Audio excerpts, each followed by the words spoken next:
আর ৫টা দিনের মতোই বড় বোনের সাথে স্কুলে যাওয়ার কথা ছিল রামিসার, কিন্তু ফুটফুটে এই ছোট্ট মেয়েটিকে খুঁজে পাচ্ছিলেন না তার মা। সময় গড়ায় আর উৎকণ্ঠা বাড়ে। ঘরের ভেতর, বারান্দা, সিঁড়ি সব জায়গায় খোঁজা শুরু হয়। পরে ভবনের অন্য বাসিন্দারাও যোগ দেন সেই খোঁজে। এক পর্যায়ে ভবনের ৩য় তলায় নিজেদের ফ্ল্যাটের উল্টো পাশের দরজার সামনে পাওয়া যায় ছোট্ট রামিসার ব্যবহৃত স্যান্ডেল।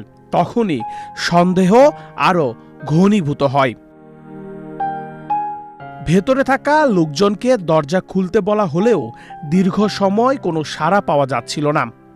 পরে প্রতিবেশীদের নিয়ে দরজা ভেঙে ফ্ল্যাটে ঢোকেন তারা। এরপরই সামনে আসে ভয়ঙ্কর এক দৃশ্য।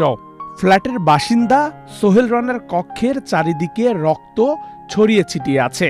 রক্তের উৎস খুঁজতে গিয়ে দেখা যায় খাটের নিচে থেকে মাথা ছাড়া একটা ছোট্ট মেয়ের লাশ অসহায়ভাবে পড়ে আছে। তবে রামিসার শরীর পেলেও কাটা মাথা তখনও খুঁজে পাওয়া যাচ্ছিল না। তারপর ছোট্ট রামিসার মাথা খুঁজতে রুমের চারিদিকে তল্লাশি চালানো হয়। রুমে না পেয়ে এরপর যায় বাথরুমে। সেখানেই রক্তে ভেজা রামিসার কাটা মাথা পাওয়া যায়। গত ১৯ মে মঙ্গলবার সকাল 10:30টার দিকে রাজধানীর পল্লবী এলাকায় এ ঘটনা ঘটে।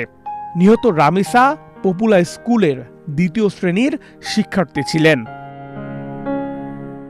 পুলিশের ভাষ্য অনুযায়ী রামিসার মা যখন দরজায় নক করছিলেন তখন ফ্ল্যাটের ভেতরেই হত্যাকাণ্ড সংঘটিত হচ্ছিল। মূল আসামি জাকিরকে পালানোর সুযোগ করে দিতেই স্বপ্না দীর্ঘ সময় দরজা খোলেননি। জাকির পালিয়ে যাওয়ার বিষয়টি নিশ্চিত হওয়ার পরই তিনি দরজা খোলেন। ঘটনাস্থল থেকে তাৎক্ষণিকভাবে জিজ্ঞাসাবাদের জন্য স্বপ্নাকে আটক করে পুলিশ। রামিসার পরিবার ওই ভবনে প্রায় ১৭ বছর ধরে বসবাস করলেও অভিযুক্ত দম্পতি মাত্র ২ মাস আগে বিপরীত পাশের ফ্ল্যাটে ভাড়ায় ওঠেন। পুলিশের কাছে স্বপ্না জানিয়েছেন তার স্বামী জাকির বিকৃত যৌন লালসা পছন্দ করত। তার সাথেও এমন পাশবিক নির্যাতন করেছে। রামিসাকে দেখে ভালো লাগার পরই তার স্বামী জাকির বাসা পাল্টিয়ে ২ মাস আগে এই ফ্ল্যাটে বাসা নিয়েছে, যাতে বিকৃত যৌনাচারের স্বাদ মিটাতে পারে। জাকিরের স্ত্রী স্বপ্নার ভাষ্যমতে ছোট রামিসাকে টেনে হিচড়ে রুমে আনার পর তার স্বামী রামিসাকে ধর্ষণ করার চেষ্টা চালায়।